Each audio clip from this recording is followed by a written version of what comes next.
தேவனுடைய நாமம் மகிமைப்படுவதாக. ஆண்டவராகிய இயேசு கிறிஸ்து சிலுவையில் பேசின 2வது வார்த்தையை பேசுவதற்கு அடியேனுக்கு தந்த கிருபைக்காக நான் முதலில் தேவனுக்கு நன்றி செலுத்துகிறேன். இதை வாய்ப்பு தந்த ஐயா அம்மா அவர்களுக்கு நன்றியை கூறிக்கொள்கிறேன். சபை மக்கள் உங்கள் யாவருக்கும் வாழ்த்துதலை தெரிவித்துக் கொள்கிறேன். ஒரு பாடலின் ஒரு அடியை பாடின பின்பு இந்த வார்த்தைக்கு நேராக நாம் கடந்து செல்வோம். கள்வர் மத்தியில் ஒரு கள்வனை போல குற்றமற்ற கிறிஸ்து தொங்கினாரே. கள்ளர் மத்தியில் ஒரு கள்வனை போல குற்றமற்ற கிறிஸ்து தொங்கினாரே. பாவியுனக்காய் அவர் கரங்கள் பாரசிலுவை சுமக்கிறதே. பாரசிலுவை சுமக்கிறதே. இயேசு கிறிஸ்துவின் அன்பு என்றும் மாறாதது. இயேசு கிறிஸ்துவின் மாறா கிருபை என்றும் குறையாதது. இயேசு கிறிஸ்துவின் மாறா கிருபை என்றும் குறையாதது. 2வது வார்த்தையானது, இன்றைக்கு நீ என்னுடனே கூட பரதேசியில் இருப்பாய். லூக்கா 23வது அதிகாரம் 39 43 வரை ஒருவரை வாசிக்கலாம்.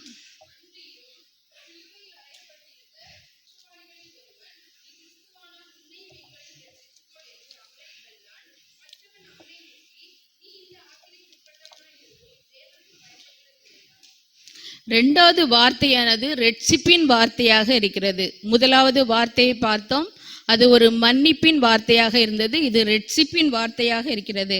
ஆண்டவராகிய இயேசு கிறிஸ்து சிலுவையில் அறையப்பட்டிருந்த வேளையில் வலது பக்கம் ஒருவனும் இடது பக்கம் ஒருவனும் அறையப்பட்டிருந்தார்கள். அதில் ஒருவன் ஆண்டவரை இகழ்ந்து பேசினான், இகழ்ந்து கொண்டே இருந்தான். நம்ம வாசித்த வசனத்தில் லூக்கா 23:39 அன்றியும் சிலுவையில் அறையப்பட்டிருந்த குற்றவாளிகளில் ஒருவன், நீ கிறிஸ்துவானால் உன்னையும் எங்களையும் ரட்சித்துக்கொள் என்று அவரை இகழ்ந்தான். ஒரு கள்ளன் ஆண்டவரை இகழ்ந்து பேசினான். அவன் பல குற்றங்களை செய்துதான் அந்த சிலுவையில் அவனும் அறையப்பட்டிருக்கிறான். அதை அவன் யோசிக்காமல் அவரை பார்த்து இகழ்ந்து பேசினான். ஆனால் மற்ற கள்ளன் அப்படி இல்லை. அவன் மனம் மாறினான். முதலாவது வார்த்தையை நாம் தியானித்தது போல, அந்த ஆண்டவராகிய இயேசு கிறிஸ்து சிலுவையில் அறையப்பட்டிருந்த போது அங்கு அவரை கொடுமைப்படுத்தினவர்களை பார்த்து, தன்னை சாட்டையினால் அடித்தவர்களை பார்த்து, தன்னை துப்பினவர்களை பார்த்து, மறுதலித்தவர்களை பார்த்து அவர் பிதாவே இவர்களை மன்னியும் என்று அவர் கூறி பிதாவை நோக்கி அவர் பரிந்து பேசினார். இவ்வளவு கொடுமைப்படுத்தின போதும் அவர் அவர்களை பார்த்து மன்னித்தார். நாம் நம்மள ஒரு ஆள் ஒரு வார்த்தை பேசினாலே நாம் என்ன செய்ய மாட்டோம்? மன்னிக்க மாட்டோம். எது பேசினாலும் அது அவங்கள திருப்பி பேசுறது வர நம்ம அதை மனதிலேயே நினைத்து கொண்டிருப்போம். என்றைக்காவது ஒரு நாள் அவனை நாம் பேசணும்னு தான் நினைச்சிட்டு இருப்போம். ஆனா அவ்வளவு கஷ்டங்களைப்பட்ட ஆண்டவராகிய இயேசு கிறிஸ்து தன்னை இவ்வளவு கொடுமைப்படுத்தவர்களை பார்த்து பிதாவே இவர்களை மன்னியும் என்று சொன்னான். அதை அந்த கள்வன் ஒருவேளை பார்த்து மனம் திரும்பி இருக்கலாம். இவர் இந்த பூமிக்கு உரியவர் அல்ல, இவர் பரலோக ராஜ்யத்திற்கு உரியவர் என்று அவன் நினைத்திருக்கலாம். அதனால் அவன் அதை பார்த்து மனம் மாறி இருக்கலாம். அவனுடைய அந்த நல்ல கள்வனுடைய குணநலன்களை நாம் பார்ப்போம். முதலாவது, தேவனுக்கு பயப்படுகிற பயம் அவனிடத்துல வந்தது. அதனாலதான் அவன் மற்ற கள்வனை பார்த்து அந்த லூக்கா 23:40 வாசித்தபடி, மற்றவன் அவனை நோக்கி, நீ இந்த ஆக்கினைக்கு உட்பட்டவனாய் இருந்தும் தேவனுக்கு பயப்படுகிறதில்லையா என்று அவனை நோக்கி கேட்டான். அப்போ அவன் இவர் ஒரு ஆண்டவராகி இயேசு கிறிஸ்து என்பதை அவன் மனதில் இவர் பரலோகத்துக்கு உரியவர் என்று அவன் நினைத்ததனால் அந்த தேவனை பார்த்து அவன் ஒரு பயப்படுகிற பயம் அவனுக்கு வந்தது. அடுத்தது, 2வதாக, நியாயத்தின்படிதான் நான் தண்டிக்கப்படுகிறேன் என்று தன்னுடைய குற்றத்தை ஒப்புக்கொண்டான். அந்த வசனத்தில் 44வது வசனத்தில், நாமோ நியாயப்படி தண்டிக்கப்படுகிறோம், நாம் நடப்பித்தவைகளுக்கு தக்க பலனை அடைகிறோம், இவரோ தகாததொன்றையும் நடப்பிக்கவில்லை என்று அவனை கடிந்து கொண்டான். அப்ப நம்ம தப்பு செய்ததுனாலதான் அந்த சிலுவையில நம்ம அறையப்பட்டு இருக்கிறோம் என்று அந்த கள்வன் நினைத்தான். ஆனால் ஆண்டவராகிய இயேசு கிறிஸ்து ஒரு தப்புமே செய்யலை என்று இவர் ஒரு தப்புமே செய்யவில்லையே என்று அவன் மனதில் அவன் நினைத்தான். அதனால் அவன் தன்னுடைய குற்றத்தை ஒப்புக்கொண்டான். இவரோ ஒரு தப்பும் செய்யவில்லையே என்று கடிந்து கொண்டு தன் தப்பை உணர்கிறான். தேவனிடத்திலிருந்து நாம் இரட்சிப்பை பெற வேண்டுமானால் நாம் முதலில் நம்முடைய பாவங்களை அறிக்கை செய்ய வேண்டும். நம்முடைய பாவம், நான் பாவிதான் என்று ஒப்புக்கொள்ள வேண்டும். நாம் ஆனால் ஒரு நாளும் நாம் செய்த பாவத்தை நாம் ஒப்புக்கொள்வதே இல்லை. நம்ம அந்த அந்த கள்வன், இகழ்ந்த கள்வனை போலதான் நான் அவங்க தப்பு செய்தாங்க, இவங்க தப்பு செய்தாங்க, ஆனால் நம்ம அடுத்தவர்களை தான் நான் குறை சொல்கிறோமே தவிர நம்முடைய தப்பை நாம் ஒரு நாளும் உணர்வதே இல்லை. ஆனா அந்த நல்ல கள்ளன் நான் பாவிதான் என்று அந்த தப்பை உணர்ந்து கொள்கிறான். அடுத்தது மூன்றாவதாக இயேசு கிறிஸ்துவை பற்றி அவன் சாட்சி கொடுக்கிறான். இவரோ தகாததொன்றையும் நடப்பிக்கவில்லை என்று கடிந்து கொள்கிறான். அப்ப இவர் ஒரு தப்பும் செய்யவில்லை. இவர் இயேசு கிறிஸ்து பரிசுத்தர், நமக்காக அடிக்கப்பட்டவர், நம்முடைய பாவங்களுக்காக வந்தவர் என்று நம்முடைய நாவினாலே அவன் அறிக்கை செய்தான்.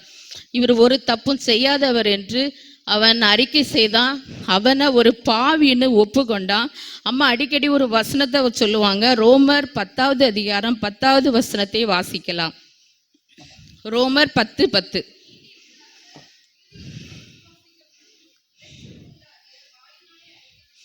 நீதி உண்டாக இருதயத்திலே விசுவாசிக்கப்படும், ரட்சிப்பு உண்டாக நம்ம என்ன செய்யணும்? வாயினால அறிக்கை பண்ணப்படும். நம்ம ரட்சிப்புக்குள்ளாக வளரணும். முதல்ல நம்ம தேவனுக்கு பயப்படணும்.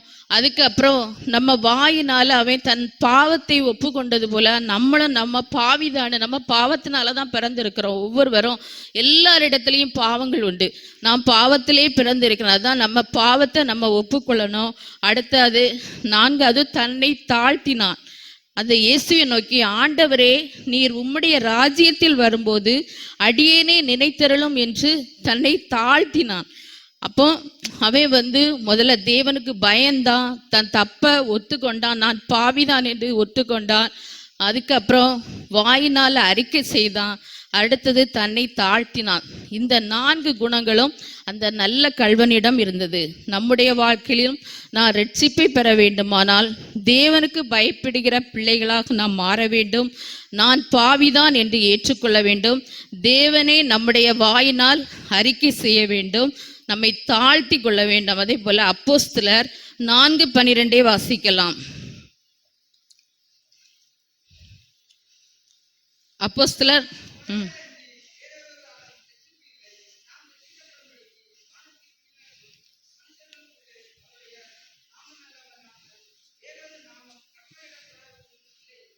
நம்ம ரட்சிக்கப்படுவதற்கு எது மூலமும் நம்ம பெற முடியாது. நாம் ரட்சிக்கப்படுவதற்கு ஒரே நாமந்தான் இருக்கிறது. அவரால் என்று வேறு ஒருவராலும் நாம் ரட்சிப்பு நமக்கு இலவசமாக கொடுக்கப்படுகிறது.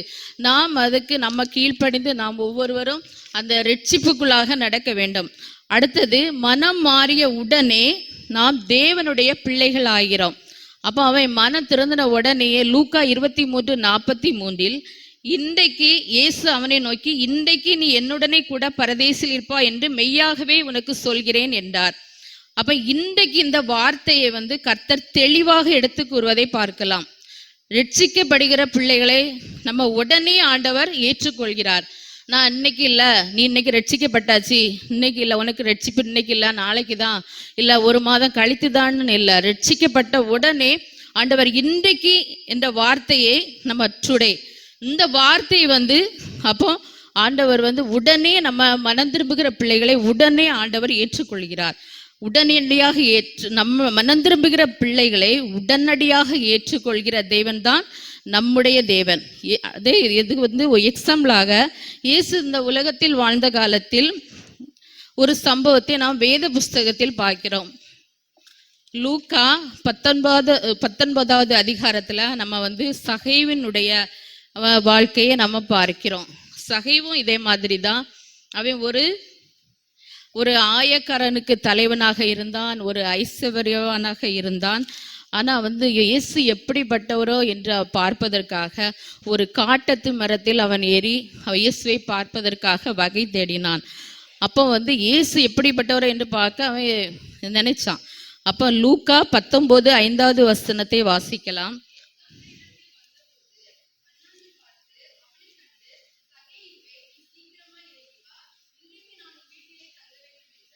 அப்போ அவன் பார்க்க தான் நினைச்சான் ஆண்டவரை, இவர் எப்படிப்பட்டவரோ என்று பார்க்க தான் நினைச்சான்.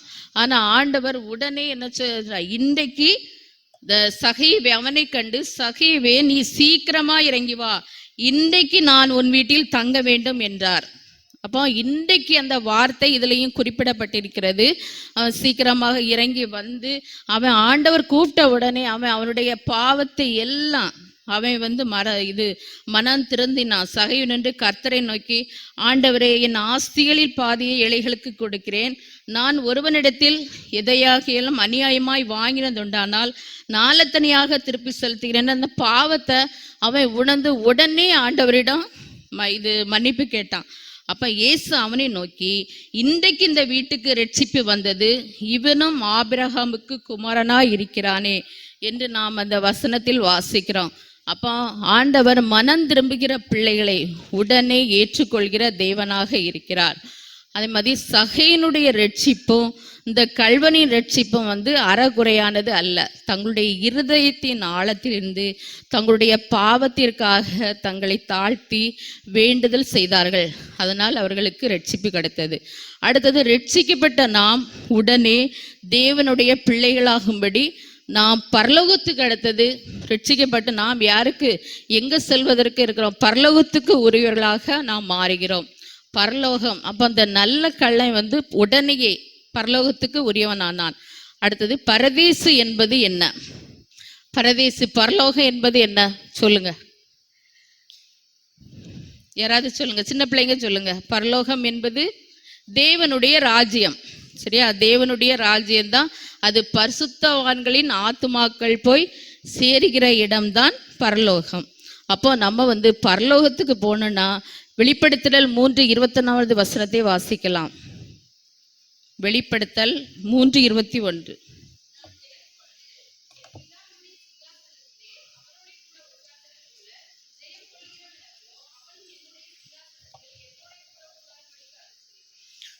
ஜெயங்கொள்கிறவன் தான் பரலோகத்திற்கு சிங்காசனத்துல உட்கார்வான்னு இந்த வசனத்துல நம்ம வாசிக்கிறோம். எவைகளை நாம் ஜெயிக்க வேண்டும்? அதுல ஒன்று, உலகத்தை நாம் ஜெயிக்க வேண்டும். அடுத்தது, மாமிசத்தை ஜெயிக்க வேண்டும். அடுத்தது, பிசாசை ஜெயிக்க வேண்டும். இந்த 3 காரியங்களையும் நாம் ஜெபிக்க வேண்டும். உலகத்தை ஜெயிக்கன்னா உலகத்தில் உள்ள அந்த ஆசபாசங்கள் அந்த எல்லாத்தையும் நம்ம விட்டுவிட வேண்டும்.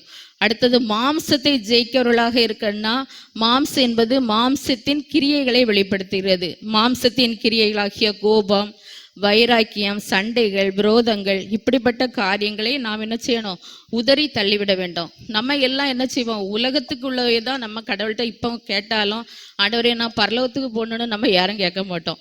கடவுளையே அதை தாங்க இதை தாங்க. ஆனால் நம்ம உலகத்துக்கு உரியவர்களே மட்டும்தான் நம்ம கேட்போம். ஆனால் நம்ம பரலோகத்துக்கு உரியவர்களாக மாற வேண்டும். ஆவியின் கனிகளை உடையவர்களாக இருக்க வேண்டும். கலாத்தியர் 6:22-23 வாசிக்கலாம். ஆவியின் கனிகளை உடையவர்களாக நாம் இருக்க வேண்டும். கலாத்தியர் 6:22-23.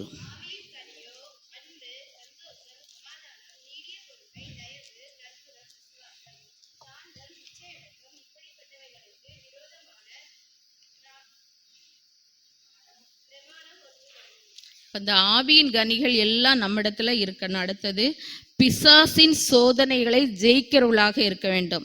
தேவனுடைய பிள்ளைகளுக்கு பிசாசினால அநேக சோதனைகள் வரும். அதுல இருந்தெல்லாம் நாம் விடுபட வேண்டுமென்னா நம்ம ஆண்டவர்கிட்ட உண்மையாக நாம் இருக்க வேண்டும். அந்த சோதனைகளிலிருந்தெல்லாம் நாம் தேவனிடம் இருந்து அந்த விடுதலையை பெற்றுக்கொள்வோம். நல்ல கல்வனை கூட இருந்து என்னோட கூட இருந்து நீ பரதீசில் இருப்பாய் என்று சொன்னது போல நாமும் பரலோகத்திற்கு போக வேண்டுமென்றால் ஜெயம் கொண்டு வெற்றியுள்ள வாழ்க்கை நாம் வாழ வேண்டும்.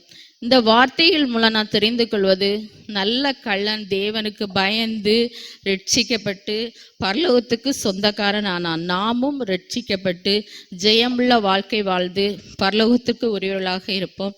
தேவன் தான் நம்ம ஒவ்வொருவரையும் ஆசீர்வதிப்பாராக. ஆமென்.